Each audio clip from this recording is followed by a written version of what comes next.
Bismillahirrahmanirrahim. Welcome back to my channel Mathematics Tips. Dear student, today we discuss lecture number 2, Mathematics 10th, unit number 9, theorem number 2. Theorem को start करने से पहले कुछ instruction मैं आपको देना चाहता हूँ कि ये थ्योरम क्या है, थ्योरम में कौन कौन से अहम पॉइंट है, इम्पोर्टेंट पॉइंट्स हैं, इसको किस तरह हमने करना है, इसको मैं लेक्चर नंबर 1 में डिस्कस कर चुका हूँ। तो इस थ्योरम को करने से पहले काइंडली आपने लेक्चर नंबर 1 को देखना है, उसको सॉल्व करने का मेथड मैं बता चुका हूँ आपको, वो देखना है, इसके अहम पार्ट्स कौन से हैं वो देखना है आपने, ताकि थ्योरम नंबर 2 और नेक्स्ट जो आने वाले थ्योरम है उसको करना आपके लिए आसान हो। तो थ्योरम नंबर 2 जो है, इसमें स्टेटमेंट क्या है, a straight line drawn from the centre of a circle to bisect a chord. एक ये हमारा सर्कल है, ये इसका सेंटर O है। अगर वो कहता है इसके सेंटर से किसी भी साइड में एक लाइन, स्ट्रेट लाइन ड्रा की जाए किसी कॉर्ड के ऊपर। कॉर्ड क्या होता है, ये एक सर्कल है हमारे पास, इसके बेशुमार कॉर्ड होते हैं सर्कल के। मैंने यहाँ पे एक कॉर्ड AB ड्रा कर दिया है यहाँ पे इस पॉइंट के ऊपर। तो एक स्ट्रेट लाइन जो मैंने ड्रा की यहाँ पे OM AB के ऊपर, वो क्या है, परपेंडिकुलर है, OM परपेंडिकुलर है AB पर। तो स्टेटमेंट क्या कह रही है हमारे पास, a straight line drawn from centre of a circle to bisect a chord which is not a diameter. ये कॉर्ड जो हमने यहाँ पे लिया है वो डायामीटर नहीं है, क्योंकि जो मैक्सिमम कॉर्ड होता है किसी भी सर्कल का, जो सेंटर पे वाक़या होता है वो डायामीटर होता है। इसके अलावा जितने भी हमारे कॉर्ड हैं वो डायामीटर नहीं होंगे, वो जस्ट कॉर्ड हो, जिसे हम वतर कहते हैं। Is perpendicular to a chord. Statement जो है, अगर स्टूडेंट आपको स्टेटमेंट समझ आ जाती है तो आपका काफ़ी प्रॉब्लम जो है वो सॉल्व हो जाता है। स्टेटमेंट हमें फिगर देती है, स्टेटमेंट को देख के हमने फिगर बनानी है। स्टेटमेंट में ये कहा गया है कि सर्कल जो है उसके सेंटर से कोई लाइन ड्रा करें, वो किसी भी कार्ड के ऊपर जो आपने चूज़ किया हुआ है कार्ड, तो वो उस कार्ड के परपेंडिकुलर होगी। ये हमने प्रूव करना है इसको। तो यहाँ से हमें 2 प्रूफ मिल जाता है, सबूत मिल जाता है कि हमने ये जो है वो क्या सबूत देना है, क्या प्रूफ करना है एंड पे। स्टेटमेंट्स को अगर आप डीपली देख लेते हैं तो आपको 2 प्रूफ यहाँ से मिल जाता है। तो नेक्स्ट जो है, इसके हमने जो पॉइंट डिस्कस किए थे पिछले लेक्चर में, पॉइंट वाइज अब हम इसको देखते हैं। तो पहला हमारे पास क्या है, गिवन, पॉइंट नंबर 1 गिवन।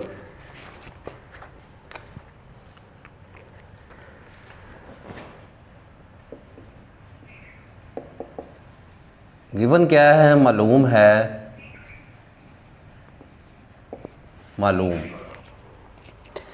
मालूम क्या है कि ये स्ट्रेट लाइन, मालूम भी हमें स्टेटमेंट से मिलना है, 2 प्रूफ भी हमें स्टेटमेंट से मिलना है, लेकिन समझना है, आपने देखना है, डीपली इसको चेक करना है, क्योंकि ये 2 पॉइंट अगर आपको यहाँ से मिल जाते हैं, 2 नंबर ये आपके हो गए, 1 नंबर डायग्राम, 3 नंबर तो हमारे यहीं से बन जाते हैं।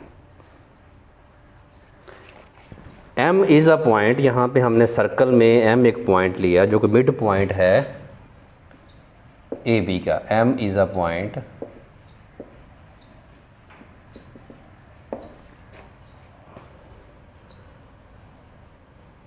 या इसको लिख लें, M is a mid point लिख लें, mid point of AB chord. M एक मिड पॉइंट है AB कॉर्ड पर, जो कि किसी सर्कल पर वाक़या है और उसका सेंटर जो है वो O है। अगर उसका जिक्र नहीं भी करते हैं तो यहाँ तक लिखते थे तब भी ठीक है हमारी। नेक्स्ट हम देखते हैं, ये हमें स्टेटमेंट में बताया गया कि AB एक डायामीटर नहीं है। अगर AB डायामीटर नहीं है तो हमने अगर यहाँ पर जिक्र करना है तो कर सकते हैं, अगर नहीं भी करेंगे तब भी आपका काम चल सकता है। तो टू प्रूव जो है, नेक्स्ट जो हमने प्रूव करना है वो देखते हैं। टू प्रूव क्या है? सबूत।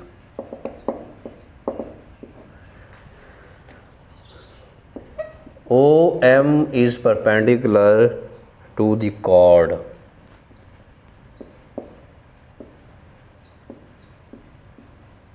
AB। प्रूव हमने ये करना है कि OM जो है वो AB कॉर्ड पर परपेंडिकुलर है। तो ये जो टू प्रूव है यही हमने एंड पे इसको लिखना है। जब हमारा पॉइंट नंबर 4 आएगा, सबूत, बयाना, दलाइल, प्रूफ जो है, स्टेटमेंट्स और रीज़न जो हमने बतानी है, उसके एंड वाली लाइन अगर ये लाइन, ये टू प्रूव और लास्ट लाइन हमारी सेम आ जाती है तो जो चेक करने वाला जो हमारा एग्जामिनर है वो ये समझ जाता है कि इस स्टूडेंट ने थ्योरम को सही प्रूव किया है। अगर दोनों में इख्तलाफ आ जाता है, दोनों मुख्तलिफ आ जाती हैं, तो कहीं ना कहीं से आपकी मिस्टेक हो जाती है, तो वहाँ से आपके नंबर कट जाते हैं। इसलिए इस बात का ख़ास ख्याल रखना है आपने। नेक्स्ट कंस्ट्रक्शन हमने कुछ की इसकी, वो देखते हैं। कंस्ट्रक्शन क्या है? अमल हमने क्या किया? Join A and B with centre O, join A and B with centre O। A और B को हमने सेंटर O के साथ अटैच कर दिया। और यहाँ पर देखें 1 और 2 हमने दो एंगल्स उनके नेम रखे जो कि परपेंडिकुलर हैं। परपेंडिकुलर है तो यहाँ पे अंडरस्टूड है 90 डिग्री का एंगल बनेगा। Right measurement angle 1 and measurement angle 2 as shown in the figure.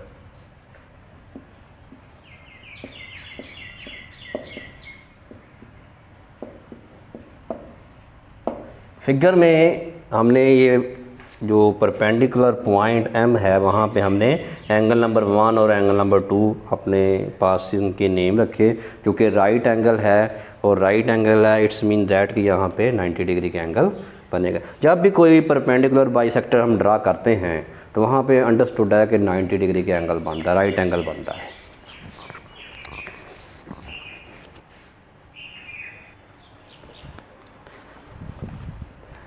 Next जो है हम पॉइंट नंबर 4 की तरफ चलते हैं। इसमें हमने स्टेटमेंट्स और रीजंस बतानी है, क्या है प्रूफ, क्या हमने करना है, सबूत क्या है हमारे पास, वो हमने देखना है। स्टेटमेंट्स यहाँ पे हम लिखते हैं और यहाँ पे रीजंस लिखते हैं।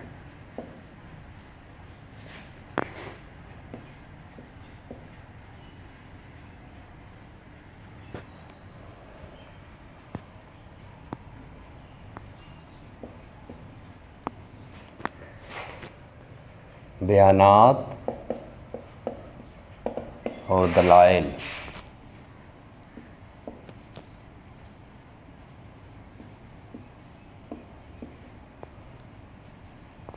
बयानात और दलाइल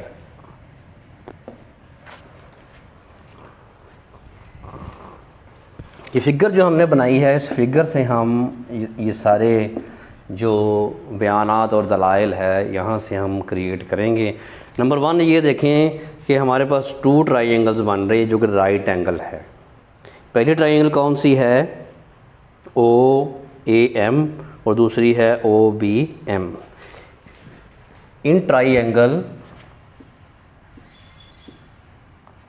OAM एंड OBM, OAM और OBM, अगर हम ये ट्राइंगल को देखें तो ये क्रॉसपोंडेंस हैं, ये मुताबिकत रखती हैं। तो क्रॉसपोंडेंस जो है उसका साइन हमने ऐसे इनके दरमियान में पुट कर देना। ये 2 ट्राइंगल क्या है? क्रॉसपोंडेंस है। ये दोनों ट्राइंगल जो है वो मुताबिकत रखती है। इसका मतलब क्या है हम आगे चल के इसको देखते हैं। क्यों? क्योंकि O A measurement O A is equal to measurement O B. ये क्या है? ये रेडियाई है। ओ, अब देखिए ये जो क्रॉसपोंडेंस है उसको हम प्रूफ करने जा रहे हैं कि ओ बी और ओ ए क्या है, इन दोनों ट्राइंगल के रेडियाई है या सर्कल के रेडियाई है, radii of a same circle कह सकते हैं इसको। तो इसका मतलब क्या है कि ये जो ट्राइंगल ओ ए एम और ओ बी एम है, ओ ए और ओ बी दोनों आपस में इक्वल है। पहली बात ये है क्रॉसपोंडेंस के हवाले से। तो उसको हम यहाँ पर लिख सकते हैं radii of a same circle.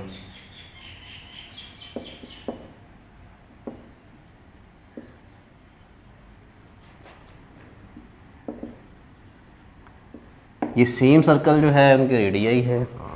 Number 2, A M is equal to B M. Measurement A M is equal to measurement B M. अब देखें ओ ए और ओ बी जो है वो रेडियाई है सेम सर्कल्स के। ए एम और बी एम क्या है यहाँ पे, ये हमें गिवन है, ये मालूम है हमें कि a straight line draw from centre of a circle bisect a chord which is not diameter is perpendicular to the chord. ये जितना फासला ए से एम तक है उतना ही फासला बी से एम तक है, क्योंकि ये परपेंडिकुलर बाइसेक्टर है, ये इसको इक्वल 2 पार्ट्स में डिवाइड करेगा, इसलिए हमने इसको कह दिया ये इक्वल है। उसके बाद अगर हम ये 2 ट्राइंगल्स हमारे पास हैं, इसको हम सेपरेट करके यहाँ पे लिख लेते हैं, बना लेते हैं यहाँ पे। इन दोनों ट्राइंगल्स में देखें कि ओ एम जो है वो सेम साइड है, ओ एम क्या है यहाँ पे, ये कॉमन साइड है, इसकी सेम साइड है, कॉमन साइड है, एक जैसी है, मिलती है दोनों में साइड। तो फिर हम इसको कह सकते हैं कि O M is equal to O M measurement O M is equal to measurement O M. It's mean that कि ये कॉमन साइड है, कॉमन या मुश्तरक भी इसको हम यहाँ पे लिख सकते हैं अगर उर्दू मीडियम में लिखना है आपने तो। एक बात ये हो गई। तो अगर ये 3 पॉइंट्स जो हमने डिस्कस किए, ओ ए ओ बी इक्वल हैं, ए एम और बी एम इक्वल हैं, और इनकी कॉमन साइड्स जो हैं वो इक्वल है, तो फिर हम कह सकते हैं कि ये ट्राइंगल जो है ये कॉन्ग्रुएंट है। तो therefore measurement O A is equal to O B, measurement A B A M is equal to measurement B M, measurement O M is equal to measurement O M. तो अगर ये 3 points हमने discuss जो हमने किए हैं ये equal आ जाते हैं, तो फिर ये जो क्रॉसपोंडेंस रखती हैं ट्राइंगल्स वो कॉन्ग्रुएंट हो जाती हैं। तो फिर हम यहाँ पे क्या राइट करेंगे कि triangle O A M congruent है ट्राइंगल ओ बी एम। ये क्यों है? क्योंकि 3 साइड्स जो हैं वो कॉन्ग्रुएंट हैं 3 साइड्स के। ये साइड इसके इक्वल है, ये साइड तो पहले ही कॉमन है, ये जितना डिस्टेंस है वो इतने डिस्टेंस के बराबर है। ये जो 2 ट्राइंगल हमारे पास बनी हैं इनकी तीनों साइड्स जो है ओ ए एम ट्राइंगल के 3 साइड्स जो है वो ओ बी एम ट्राइंगल के 3 साइड के इक्वल है। तो ये क्रॉसपोंडेंस है, तो फिर हम कहेंगे ये कॉन्ग्रुएंट है, इक्वल भी है, और इनकी साइड्स जो हैं वो इक्वल हैं, उनके एंगल्स जो हैं वो सेम है। अगर साइड्स भी सेम हो, एंगल्स भी सेम हो, तो वो कॉन्ग्रुएंट होती हैं, मुतमासल होती हैं वो ट्राइंगल्स। तो अगर ये ट्राइंगल मुतमासल हैं इम्प्लाइज दैट मेजरमेंट एंगल 1 जो है वो मेजरमेंट एंगल 2 के इक्वल होगा, क्योंकि ट्राइंगल जो है वो कॉन्ग्रुएंट हैं, तो ए पर एंगल बी पर एंगल सेम होगा, ओ पॉइंट पे एंगल सेम होगा और एम पॉइंट पे एंगल भी सेम होगा, क्योंकि ये राइट एंगल है। फिगर में हमने ये बताया है, तो इसलिए फिर हम कह सकते हैं कि measurement angle 1 is equal to measurement angle 2। इसको हम इक्वेशन नंबर 1 का नाम दे देते हैं। ये इसकी रीज़न क्या है? Corresponding sides of congruent triangle.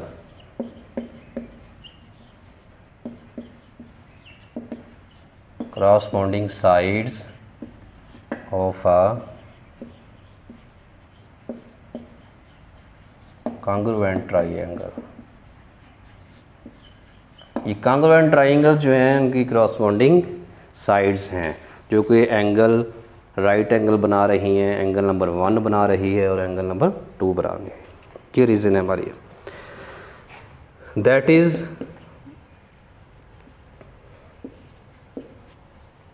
Measurement angle 1 plus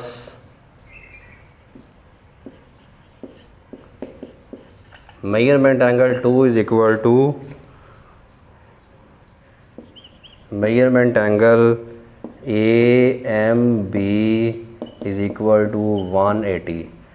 अब हमारे पास ये 2 एंगल्स बन रहे हैं, हमें पता है सम ऑफ 2 एंगल जो है अगर वो 180 हो तो फिर हम कहते हैं कि वो सप्लीमेंट्री एंगल्स हैं। यहाँ पे हम रीज़न बता देते हैं कि ये सप्लीमेंट्री एंगल है।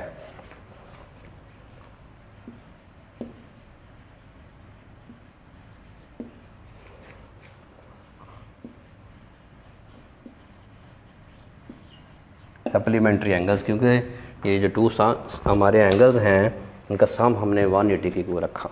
सप्लीमेंट्री एंगल है, हमें पता है 1 से हमें ये क्या मिलता है कि 1 हमें बताता है, 1 इक्वेशन हमें बता रही है कि एंगल 1 और एंगल 2 क्या है, सेम है। अगर एंगल 1 और एंगल 2 सेम है तो हम ये 2 की जगह पुट कर देंगे, put measurement angle 2 is equal to measurement angle 1 plus measurement angle 1 is equal to 180 degree. ये 2 measurement angle 1 is equal to 180 degree. 2 multiply इधर आकर डिवाइड हो जाएगा राइट हैंड साइड में, तो हमारे पास कितना आ जाएगा 90 डिग्री। अगर मेजरमेंट एंगल 1 90 डिग्री है तो क्योंकि मेजरमेंट एंगल 1 जो है वो 2 के इक्वल है, so therefore measurement angle 1 is equal to measurement angle 2 is equal to 90 degree.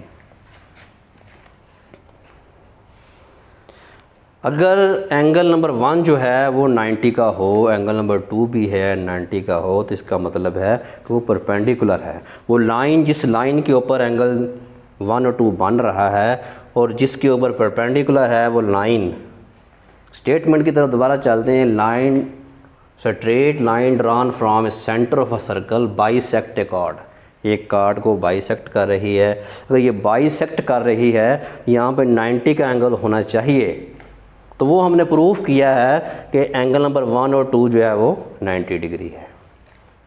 तो इससे क्या प्रूफ हो गया कि OM जो है वो AB के परपेंडिकुलर है।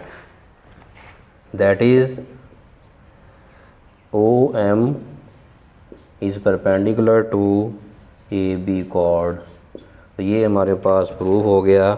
ये हमने जो क्वेश्चन नंबर 1 और 2 बनाई थी उससे हमने इसको प्रूफ किया।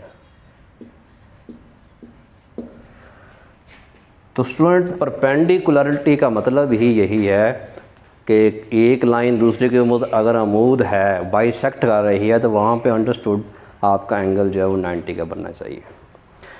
तो थ्योरम के अंदर जो सबसे अहम बात है वो स्टेटमेंट है।